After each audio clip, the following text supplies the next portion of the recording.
Bismillahirrahmanirrahim. Po lexoja në hadithet e grumbulluara nga Imam Tirmidhiu, Allahu qoftë i kënaqur me veprën e tij dhe punën e tij të madhe, dhe shërbimet që i ka bë haditheve të pejgamberit alayhi salatu wasalam dhe mbar ummetit islam deri në ditën e fundit. Ka një hadith shumë interesant të transmetuar nga sahabiu El Harith El Ash'ari, Allahu qoftë i kënaqur me të, i cili na tregon se pejgamberi alayhi salatu wasalam i ka thënë se Allahu i madhruar e urdhëroi pejgamberin e tij Hazreti Yahyan, të birin e Hazreti Zakariait alayhi salam, e urdhëroi me 5 urdhëresa. Tha ti punonte ato, pra ti vepronte ai vet fillimisht, dhe pastaj të urdhëronte Beni Israilët, pra popullin e tij, që edhe ata ti vepronin këto 5 urdhëresa hyjnore. Pastaj thot, ai gjatë kohës që po përpiqej për t'ia prezantuar dhe për t'i urdhëruar dhe për t'i këshilluar me këto fjalë, desh të vonohej paksa. Pra mori pak kohën e tij për ta bërë këtë porosi dhe këtë thirrje të Allahut Azza wa Jall. Ndërkohë, djali i tezës i Hazreti Yahyait alayhi salam, Hazreti Isa alayhi salam, që e kishte ditë këtë porosi dhe Allah Azza wa Jall i kishte lajmëruar për këtë urdhëresë hyjnore, e takoi pejgamberin e Allahut Hazreti Yahyan dhe i tha: Allahu i madhruar të ka urdhëruar ty që të veprosh 5 urdhëresa, ti punosh ato dhe të urdhërosh, pra dhe të këshillosh dhe të ftosh drejt tyre edhe popullin tonë Beni Israilët. A do t'ja përcjellësh ti apo t'ja përcjell unë? Subhanallah. Dhe duket si të jetë një garë e madhe dhe garë mirësie në mesin e dy pejgamberëve të mëdhenj, të cilët edhe në natën e Isras edhe të Mirajit, kur pejgamberi alayhi salatu wasalam u njit në qiell, i gjeti të dy së bashku në një vend, u taku me 2 djemt e tezës, pra me Hazreti Isain edhe Hazreti Yahyan alayhi wassalam. Dhe thot, Hazreti Yahya ju përgjigj pejgamberit të Allahut edhe robit të tij Hazreti Isait alayhi salam, i tha: kam frikë se nëse ti do ma kalosh dhe do t'ja përcjellësh ti këtë porosi hyjnore popullit tim, edhe popullit tanë njëkohësisht, kam frikë se do të më përpi toka ose do të më dëshkojë Allahu në një formë të caktuar. Domethënë, kjo është porosia ime dhe është puna ime, prandaj të lutem mos ma kalo.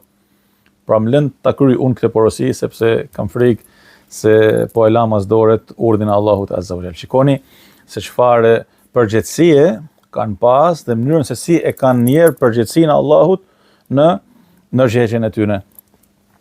Thot dhe Hazreti Yahya alayhi salam i grumbulloi njerëzit në Beitul Maqdis, pra në xhamin e shenjtë.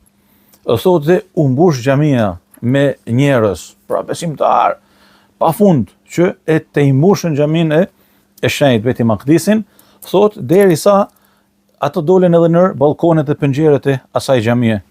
Ata që e kanë vizituar e kanë parasysh se si ato xhamit kanë këto penxheret me vende ku njerëzit mund të pushojnë, siç kemi ne xhamin e Plumit apo xhamia Sinan Pashës në Prizren, edhe xhamit e vjetra të stilit Arnauto Osman të trojeve shqiptare, por jo vetëm. Thot, pasi i grumbulloi njerëzit, ju drejtua atyne dhe i tha: Allahu më ka urdhëruar me 5 fjalë, pra më ka dhënë 5 këshilla, 5 urdhëresa. Ti veproj ato dhe t'ju urdhëroj edhe ju që ti veproni. Dhe nisi ti përmendte këto 5 porosi. E tha, e para e tyre është en ta'budullaha wa la tushriku bihi shay'a. Pra ta adhuroni Allahun dhe mos i bani shirk atij. Kjo patjetër është esenca e besimit përgjatë rrjedhës së historisë njerëzore. Domethënë, çdo pejgamber prej pejgamberëve të Allahut Azza wa Jall, pika e parë edhe aja e asaj çfarë i ka komunikuar popullit përkatës, ka kënë besimin e një Zot të vetëm. Sepse kjo gjithësi e ka vetëm një Zot të dashurit e mi. Kjo gjithësi ka vetëm një Zot, nuk mund të jenë as 2, as 3, as 5. Dhe ky Zot, krijues fuqiplot, nuk mund të jetë si unë edhe si ju, nuk mund të jetë njeri. Por nuk mund të jetë edhe diçka tjetër. Nuk mund të jetë si ne, dhe nuk mund të krahasohet me asgjë, sepse nuk është gjë që të krahasohet me diçka. Lejse kemithlihi shay, asgjë nuk i përngjet atij, madhnu qoftë. Puna e parë, pika e parë, edhe çështja e parë, që të gjithë pejgamberët kanë urdhëruar dhe kanë mësuar popujt e tyre ka qenë me besu në një Zot të vetëm.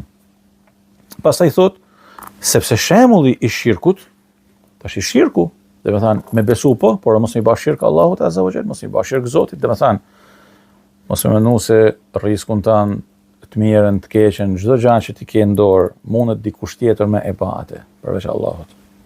Pra besimin, Zotin me kënë besim absolut. Dhe mos me menu dhe mos me arrit asnjëherë për gjatë jetës tane, Zotin arrit me arrit një gradë që me menu se dikush atë diçka, po ban, apo ka influencë, apo ka forcë që me ban diçka në jetën tane, jashtë vullnetit të Allahut.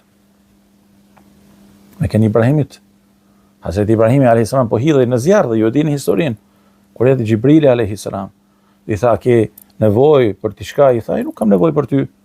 A ke nevojë për Allahun? I tha, dija e ti për gjendjen time, mjafton që unë të kërkoj apo të lutem diçka. Ai e di se ku ndodhem. Po të doj më shpëton. Nëse nuk do, unë jam shahid i dashurisë dhe i thirrjes së tij. Besim absolut.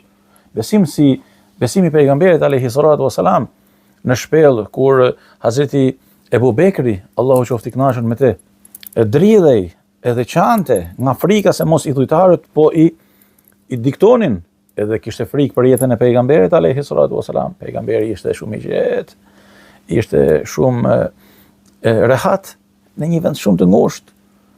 Edhe i thotë, çfarë mendimi ke për dy persona, i treti i të cilëve është Allahu. E Allahu është me ne, me dijen e tij, me mëshirën e tij, me mbrojtjen e tij, e la tahzan inna Allaha ma'ana. Mos u dëshpëro sepse Allahu është me ne. Besim i palukundur. Pastaj Hazreti Yahya alayhi salam shpjegon shirkun, ç'është shirku. Thotë, edhe shembulli i atij që i bën shirk Allahut është si shembulli i një personi i cili ka bler një skllav me pasuninë e tij të pastër. Pastaj i thot sklavit, kjo është shtëpia ime, kjo është puna ime, pra ky është biznesi im, prandaj ti puno, edhe atë që e punon dhe e kryen, do të ma sjellësh. Thot dhe sklavi nisi të punonte, dhe punën që bënte, dobinë e asaj pune, nuk e jepte të Zotit, por ja çonte dikujt tjetër. Edhe thot, cili për jush do të dëshironte që robi i tij, sklavi i tij, të sjellej kështu me të? La ilaha illallah. Po njeriu që i bën shirk Allahut azza wa jall, në vend që të mirën e veprës së tij t'ia shpije Allahut azza wa jall dhe ta shpërblej Zoti për të, ai me veprimin e tij duket sikur shkon tek dikush tjetër. E le ta marrë shpërblimin prej tij. Mirë, po a mund të shpërblej dikush përveç Allahut azza wa jall? Prandaj i ngrati ai që i bën shirk Allahut. Këtë e thot Hazreti Yahya alayhi salam.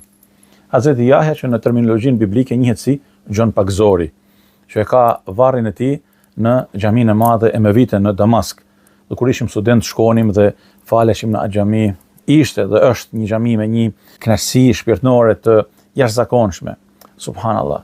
Pastaj i tha e dyta, Allahu ju ka urdhëruar që të falni namazin, dhe kur të faleni, mos u sillni sa djathtë as majtas, pra mos u hutoni gjatë namazit, por përqendrohuni në namazin tuaj. Pse?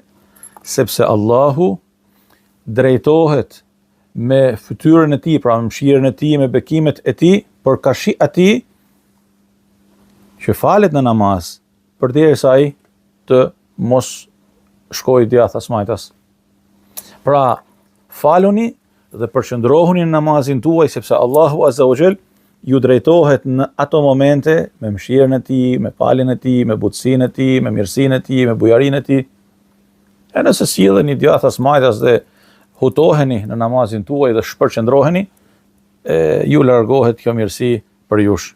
E treta, tha dhe ju ka urdhëruar që të agjëroni. Dhe shembulli i agjërimit është si shembulli i një personi në mesin e një shoqënie. Dhe me vete ka një enë me misk. Pra, një shishe parfumi me gjuhën tonë. Një shishe parfumi. Të gjithë ata çuditen, edhe kënaqen, edhe befasohen nga era e mirë e atij misku. Thotë dhe ta dini se era e agjëruesit, kështu, rihu saim, era e agjëruesit është më e mirë tek Allahu se sa era e miskut. Pastaj thotë, dhe ju ka urdhëruar të jepni sadaka, jeni zakatin. Sadaka, lëmosh, ju ka urdhëruar të jepni lëmosh. Dhe shembulli i kësaj, pra i kësaj vepre, është si shembulli i një personi të cilin e kanë zënë rob, dhe ka pasuni, ja kanë lidhur duart pas qafës së tij, dhe e kanë afruar për ta ndëshkuar dhe për t'i prerë kokën. Dhe ai thotë, unë e shpagoj veten time me aq çfarë kam prej pasurisë sime. Thotë dhe e shpaguan veten e tij me pasurinë që ka. E pesta, dhe ju ka urdhëruar që t'i bani dhikr Allahut. Ju ka urdhëruar që ta përmendni Allahun, sepse shembulli i kësaj, pra i dhikrit, është si shembulli i një personi të cilin po e ndjekin armiqtë e tij dhe i vrapon dhe ata janë vënë nga pas. Derisa ai më rrin në një fortifikat, pra në një kështjell, një kala, dhe e mbron veten e tij brenda saj. Kështu edhe robi, pra njeriu, që nuk e ruan dot veten e tij nga shejtani, përveç se me dhikrin e Allahut. Dhe përfundon këtu fjala e Hazreti Jahjait alayhis salam, që lypset ti përvetsojmë, ti veprojmë dhe ti lutemi Allahut Azza wa Jall që të na forcojë në këtë besim edhe në këtë fe për të dëshmuar si besimtar edhe si musliman me këtë qofshim e ku të qofshim. Allahu ju dashtë.